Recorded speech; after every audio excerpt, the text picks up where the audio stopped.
What's up, party people? It's Jono, the most exciting, most authentic, best beard in the Metroplex, North Dallas. Hope you're doing well. Wanted to tell a quick story about some buyers that I'm representing today. It was our first time to go out and look at properties.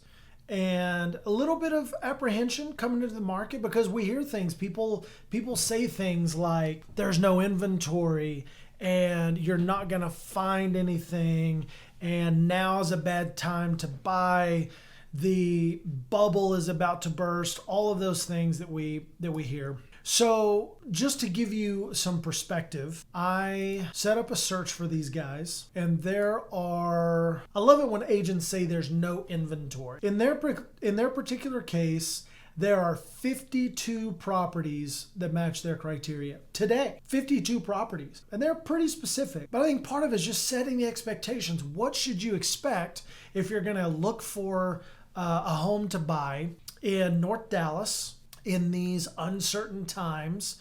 Is there a bubble? Is it going to break or burst? So in their case, they had 52 properties that matched their search criteria. I said, okay, well, let's narrow it down. We don't want to see more than 5 in a day. So they sent me 6. I said, okay, great. Well, I've got one that I want to show you. So give me your top 4. And we went and saw some great properties. So we're going to dive into that now. And there's a surprise ending that's pretty exciting. So stick around to the end to see how it all turned out. Here we go.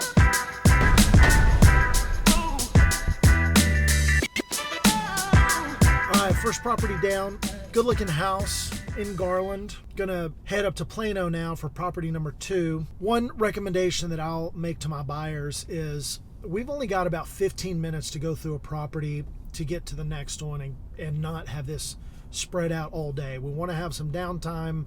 It's kind of like exercise. You don't want to exercise for 8 hours a day, right? You want to hit it and then you want to let your body recover. So we need to bake in some time where we can discuss the property, marinate on it a little bit. So what I like to do is, as we're getting in the car from finishing up each property, grab a notepad and think of some things that you liked, some things you didn't like, and whether you want to put in an offer, yes or no.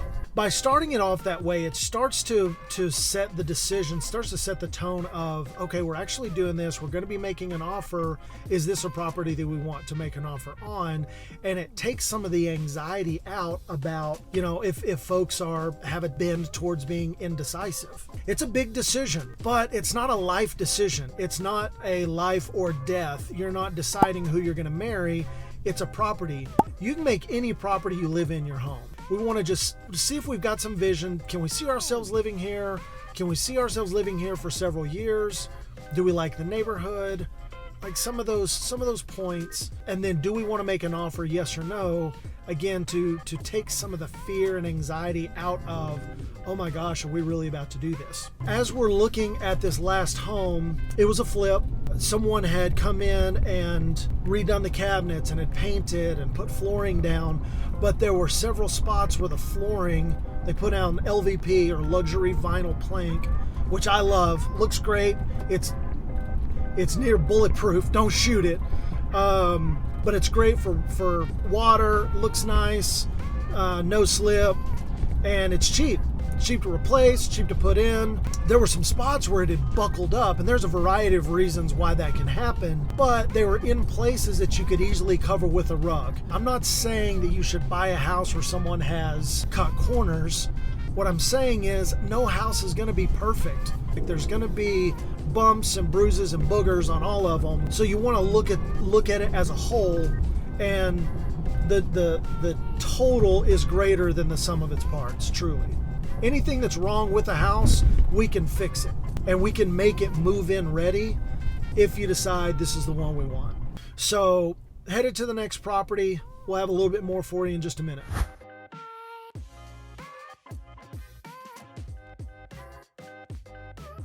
Okay, just left property number 2. Also a rehabbed property. They did a great job on this one. The flooring, the color choices, all the trim had been replaced. Looked really great. One of the things that they did not do, which I'm a benefit of the guy kind of guy, but they did not replace the electrical panel. Federal Pacific got into a lot of trouble because they were causing house fires. So that's something that will need to be corrected either before or after. Since this is a retail buyer, if we end up winning the contract, we would have that fixed before we close on the property. But those things, they can all be fixed very easily. But that's part of the agent's job, is to know some of these things so that they can point them out so that the buyer's informed. Good looking house though. So in that house, you can tell they did a much better job on the floor. Not only the color choices, but just the craftsmanship used to do it. Sometimes what you run into with flippers or rehab properties is you'll have a guy that does, let's say, tile work. So it's someone that specializes in laying tile, and the tile work is really good, but this tile person might be between jobs. So as they're waiting on their next job, they'll paint and install flooring. And installing flooring and installing luxury vinyl plank are not the same thing. It's not the same skill set. Or trim carpentry. You'll see where it looks like part of it looks really great and part of it looks like it's been beaten on with a hammer. Sometimes it's a trade taking on a job that's outside of their scope. When you go from one property to another, sometimes those differences really stand out. All right, third one is in the books. Little half duplex. I personally like half duplexes, mainly because I think like an investor. And if you can make nicey nice with your neighbor, assuming they're the owner of the property, when it comes time for them to sell it, you can put yourself in a position where you can take on the other side of the duplex, and now you own a full duplex. You can live in one side, rent out the other. The person you're renting to on the other side covers the mortgage for both, and now you live for free. What a country. All right, just left property number 4, one to go. Every property that we've seen today has been a rehab in some way, shape, or form. That one was the messiest. The client actually liked the layout, but it's going to need a little bit more work than the other ones that we've seen, which I love. If something is pretty and it's perfect, everybody's going to be fighting over it. Whereas if it's got some areas where you can add value, as we say in the business, that's great. There's opportunity there for you to come in and pay less, spend a little bit of money on repairs or rehab, and make it your own. So just, some little things to think about as you're on this journey. I think so many times buyers are expecting something to be perfect. And I had a really great dinner with these guys the other night, and we just set the expectation that we're going out into a battle, and it's going to be difficult. It's going to be stressful. You're not going to like a lot of the properties that we see. There's going to be something wrong with all of them. And in my experience, by setting the expectation that it's not like walking into a showroom and hand picking the things that you want. They're going into it expecting cracks and paint that's been less than ideally applied. Right? But it's a lot of it just comes down to vision. If you'll have a vision about what something could be, there's a lot of opportunity there. Anyway, I'm excited to see this last one. It is the newest one of the 5. It is not a rehab. We'll see. It'll be different enough that I'll be interested in see what their feedback is. So stay tuned. All right, so pretty successful day showing houses, I would say. First-time home buyers, we went and saw 5 houses. The last house is an off-market property. And ironically, that's the one that we are going to be securing. We have a verbal commitment from the sellers.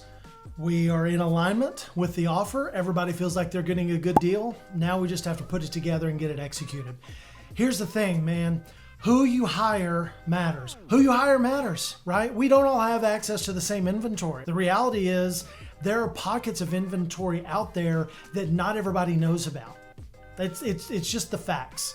There are so many great agents that are out there, but I will say who you hire matters. And not only their ability to negotiate, but their ability to network with other agents and find properties that not everybody knows about. And is that fair? No, it's not fair. But do you want fair or do you want to win? There's probably a better way to say that. But that's why my tagline is, we work and you win. So you can continue to do the same thing over and over and over and expect a different result, or you can change something. I'm just saying.